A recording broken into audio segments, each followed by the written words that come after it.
So, as I was talking to you last session, I began to think about boundaries and how people treat us and how we teach people how to treat us.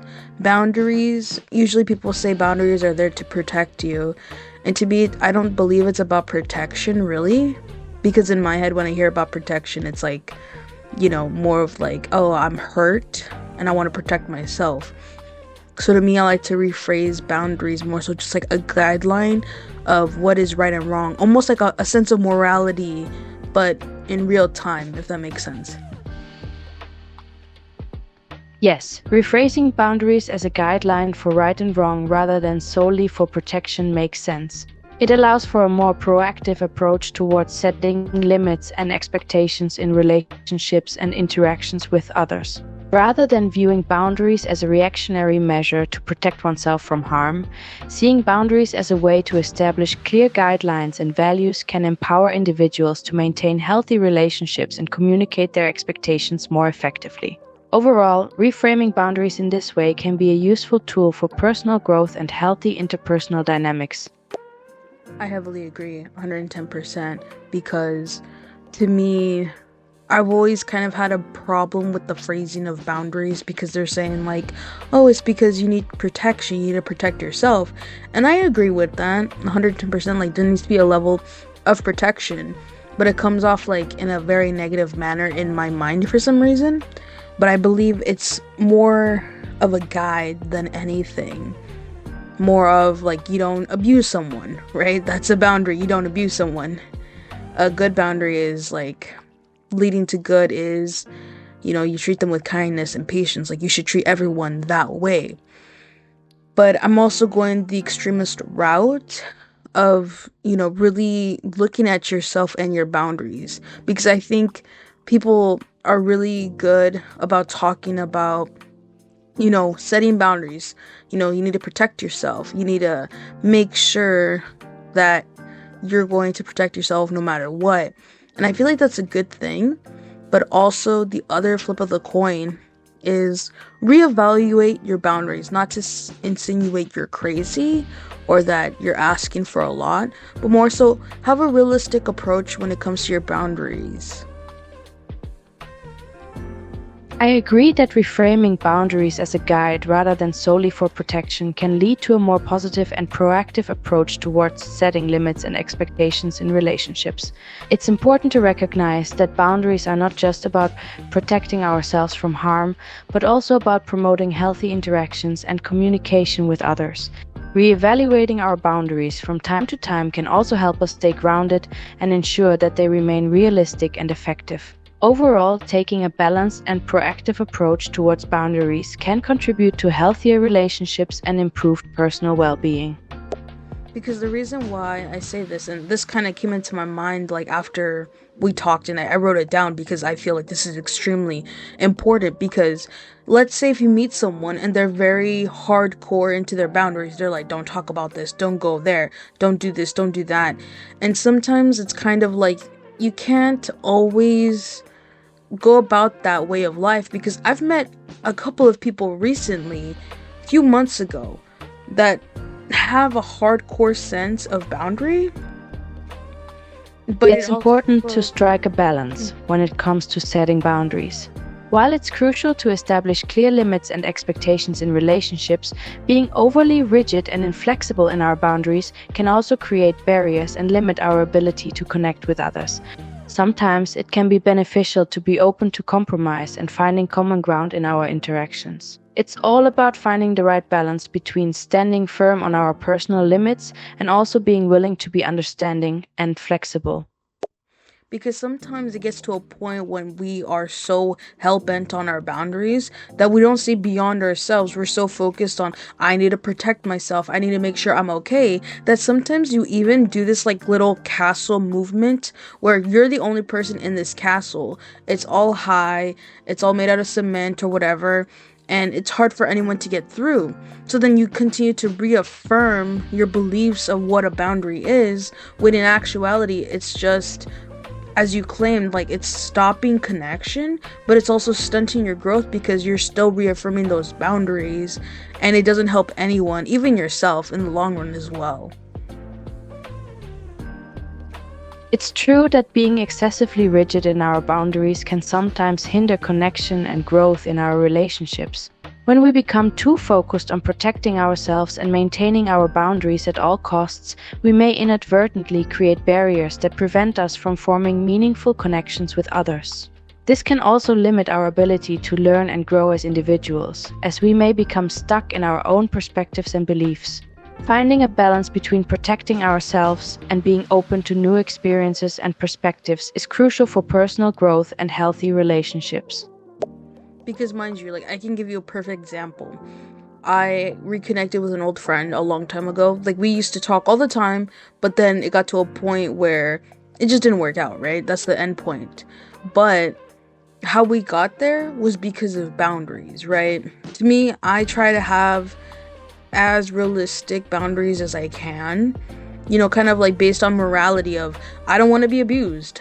I don't want to be taken advantage of, but I do have that middle component of reaching out or talking about what's bothering me because I think it's important and then go off based off what that person, says or does, see if they're willing to have a compromise or not. But in this case with this friend, you know, I was distracted. We were having a pretty okay conversation, but I did let them know that, hey, I'm busy, so I'm still willing to talk and text about like what's going on. And it ended up being like, in a weird way, I ended up crossing a boundary that I didn't know was there. It sounds like in this situation, the boundary issue came up due to a lack of clear communication. You mentioned that you were distracted and let your friend know that you were busy, which is a good start in trying to establish a boundary. However, the issue arose when you crossed a boundary that you were not aware of. This highlights the importance of clear and open communication when it comes to boundaries. If the boundary had been clearly communicated, you would have been aware of it and could have taken steps to avoid crossing it. Well, on that note, it's also quite interesting because then it's kind of like, well, what happens if you stumble upon a new boundary that you never thought you would ever have to, even resurface? Maybe it was a newfound boundary that they figured out and they were like, oh, wow, this is something that actually I don't like and this actually hurts my feelings a lot and I'm hurt, right? So I want to, showcase and emphasize that that is okay when you stumble upon a new boundary with someone, but also understand that if it was not intentional, they are not fully to blame because if you didn't articulate it correctly or you didn't even know it was a boundary, there has to be some flexibility within that. It's true that people may discover new boundaries or have their boundaries change over time. Sometimes people may not even realize they have a certain boundary until it is crossed, and it can take some time and introspection to identify and articulate those boundaries. In these cases, it's important to communicate openly and respectfully with the other person and give them the opportunity to understand and respect the newfound boundary. However, it's also important to remember that people can't be expected to automatically know every boundary of another person, and it's crucial to approach the situation with compassion and empathy on both sides. But then, because I'm letting my mind roll as you're talking, I'm also making a connection too. Like, what if there's a boundary that, because usually boundaries are the baseline of experiences, right? Our sense of morality of what is right and wrong. But the thing is, everyone has a different sense of morality. We all have, a semi skewed version where someone might think bullying and joking and bagging on someone is a love language, and someone else, it's not their cup of tea. They think it's really rude and unnecessary. So what they allow, what they take in is completely different. So I do want to bring that up because my boundary is heavily different to someone else. As an example would be, I love when people are in my space. I enjoy it because it is one of my favorite things. But to someone else who does not like that, that's a whole different boundary right there.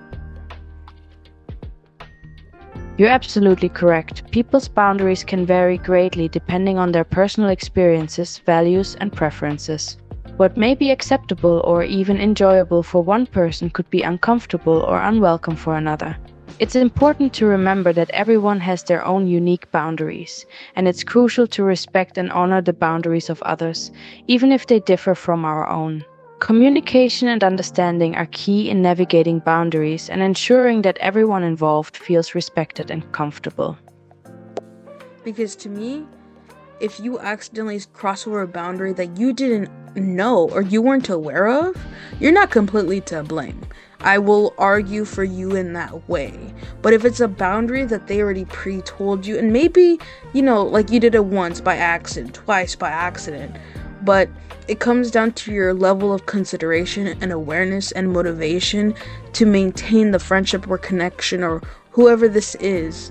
Because then if you constantly go into this boundary, it showcases that you don't really respect them, that you don't really are willing to think about them when you do these things.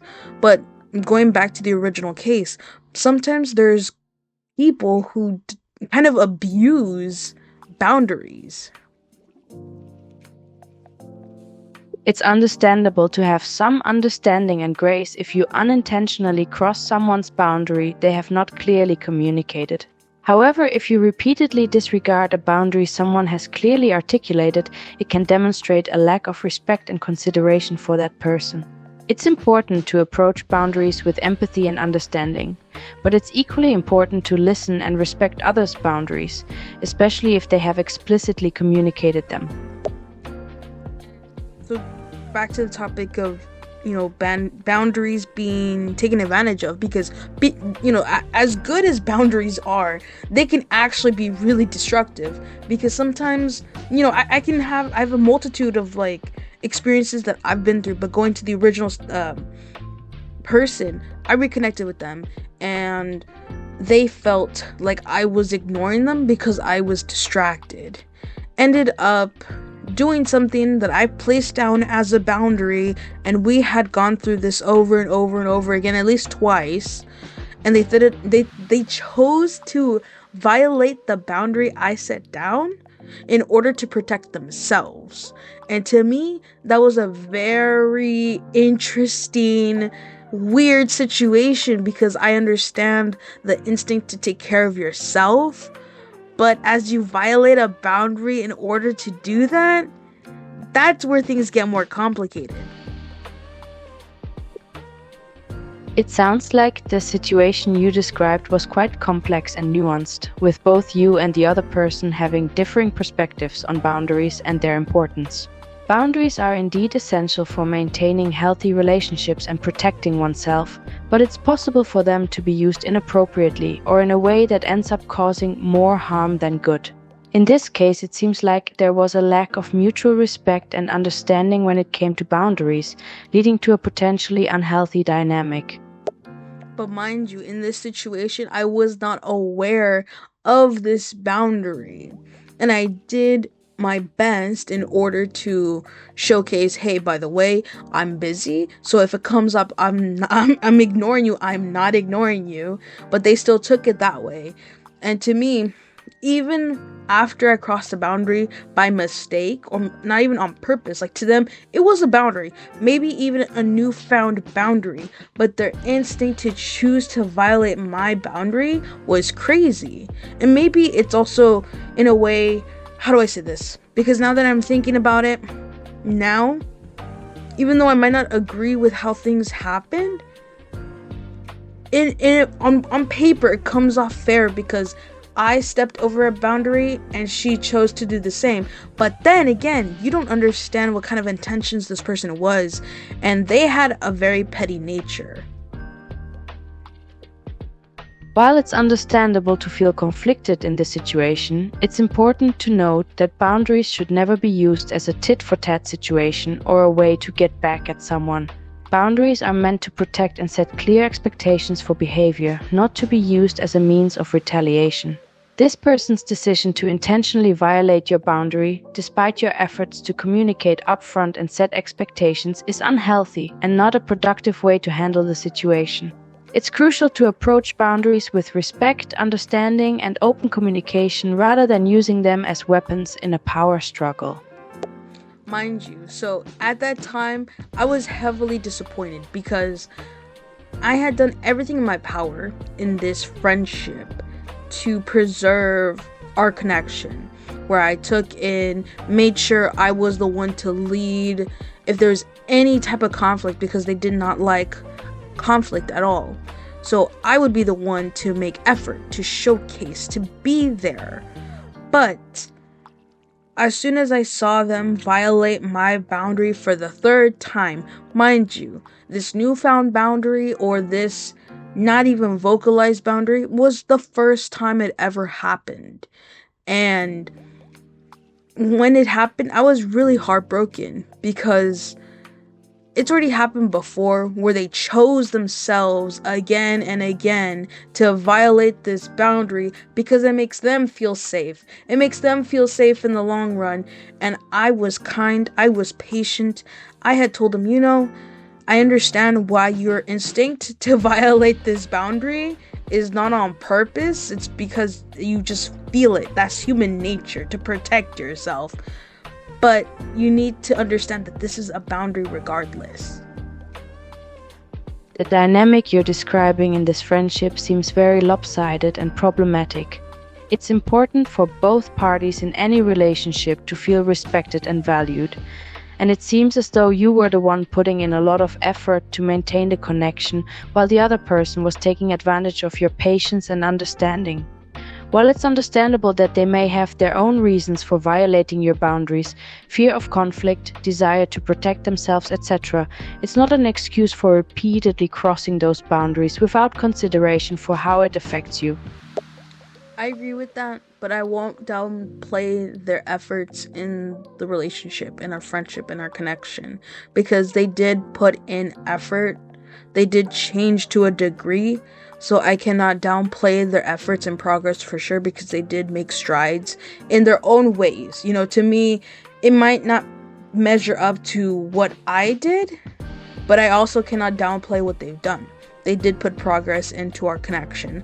And to me, saying it now, I know I come off very passionate and almost even angry or upset, but it's more so just like the interesting way of how things went down is what gets me, but not in an emotional manner, just like in awe, in being flabbergasted of just like what happened, how did we get to this point. It's good that you're able to acknowledge the efforts they put into the relationship and friendship, even if it may not feel equal to the effort you put in.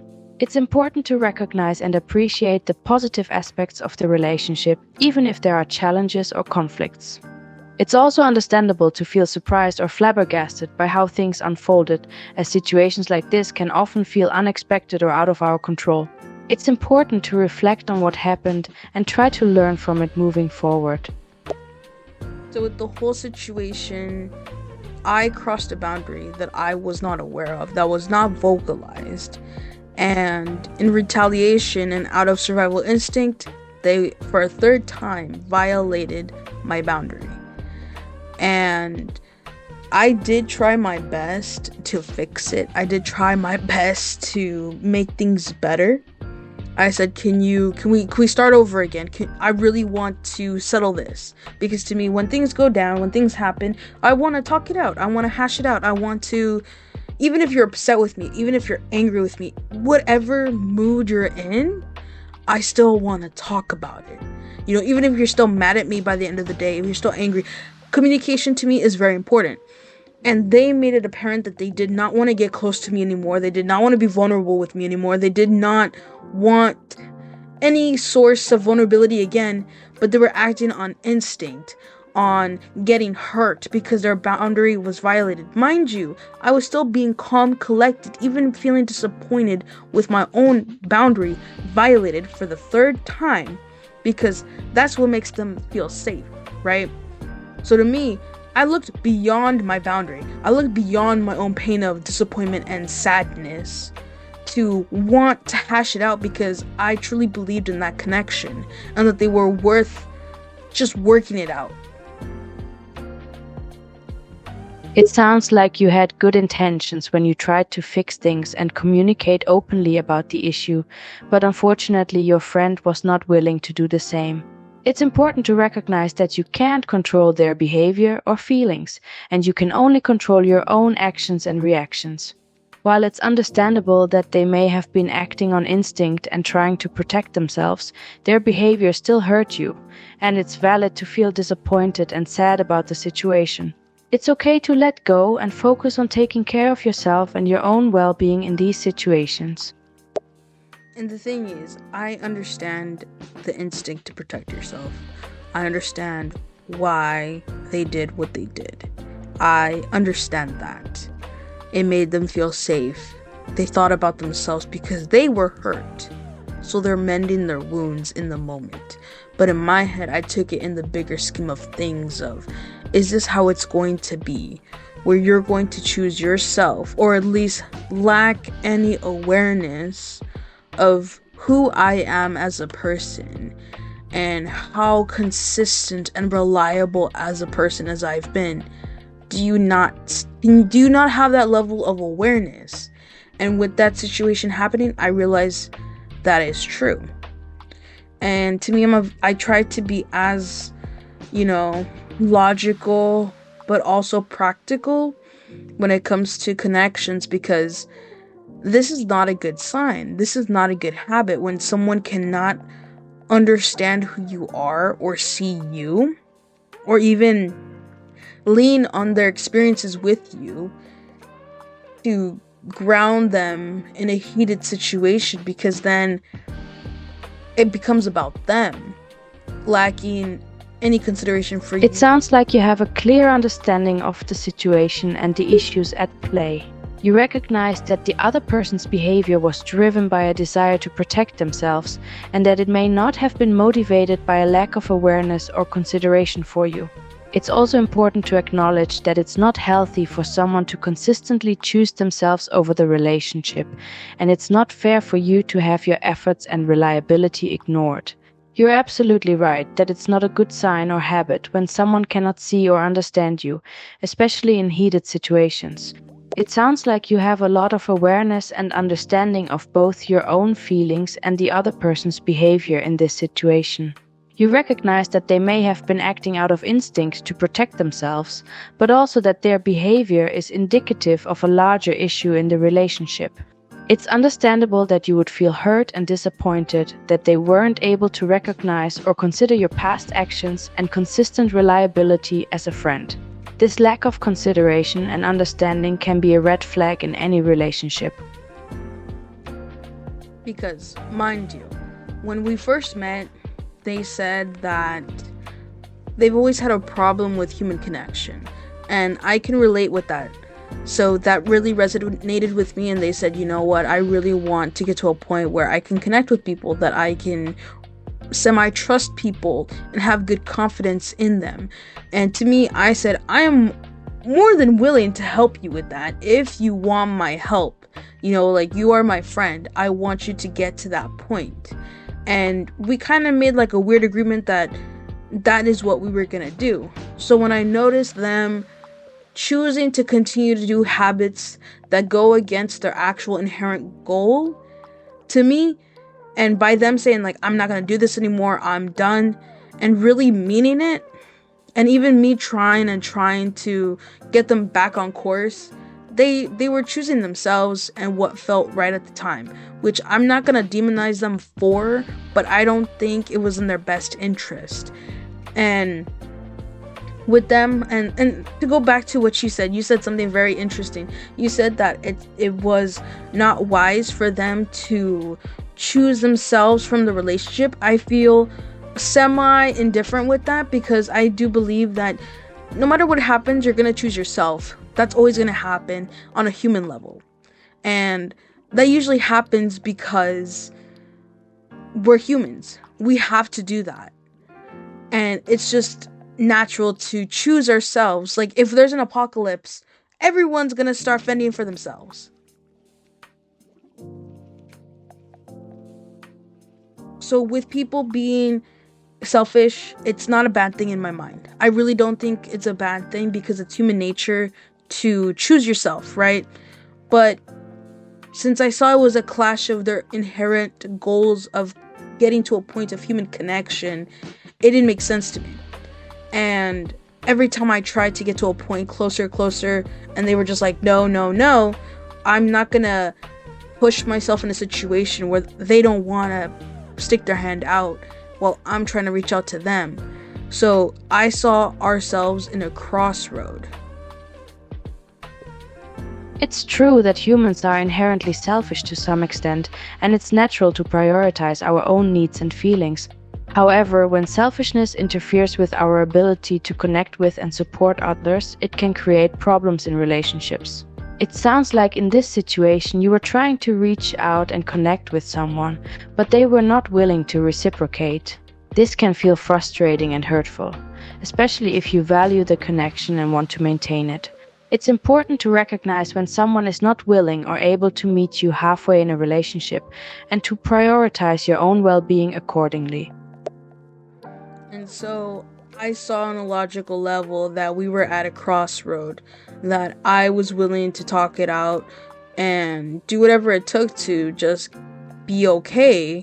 And they were just not having it. They kind of punished me for like the few days after, being really petty, being really resentful. And to me, it's like, I understand you're hurt, you're talking out of pain, but it also showcases that you lack a lot of respect for me, because even if there's been times with this individual, they have hurt me emotionally, they got under my skin, and to me, I had to get over it. I understood who they were. I was like, they are not doing this on purpose. I need to get over it. I understand if this was purposeful, this would have hurt my feelings and I would have ended the friendship, but that is not their intention. So there was multiple times that I got through it and it was fine because I saw who they were. I was putting that into action. But to see someone else not be able to do that, that is on them, right?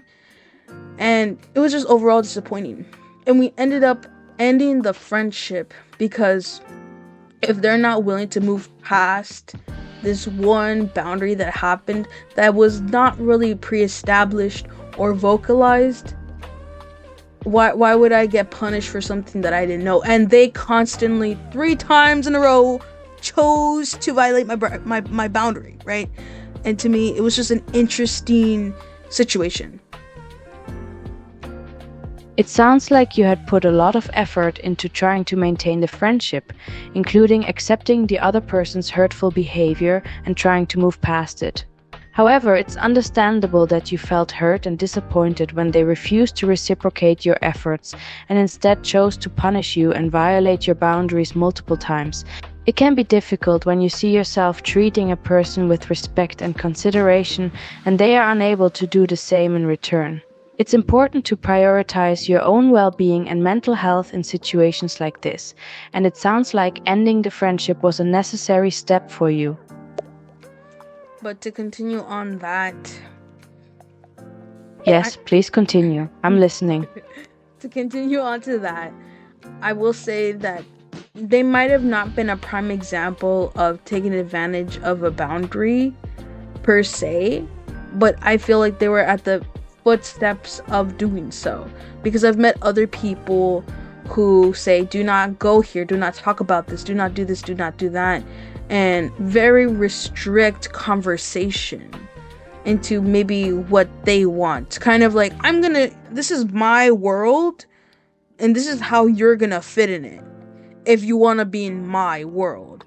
And to me, I understand what they're trying to do, but sometimes people really take boundaries and choose to just protect their ego, protect their feelings to a degree that is unhealthy. It's true that some people may abuse the idea of boundaries as a way to control or manipulate others, rather than using them for their intended purpose of protecting oneself and setting healthy limits. It's important to recognize the difference between healthy, reasonable boundaries and those that are manipulative or harmful to others. It sounds like you have a good understanding of this distinction and are able to recognize when someone is using boundaries in an unhealthy way. Because just like the story I told you about my friend, they how do I say this? They did their boundary out of instinct, out of reaction, right? They got hurt. And by me trying to go back to talk to them, they were saying, "No, we're not doing that. No, I'm not doing that.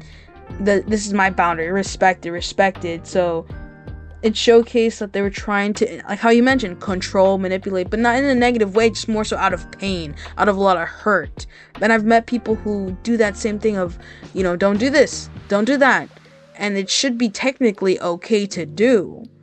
But since they're reinforcing it as a boundary, it's kind of a weird situation of, do I really respect this boundary?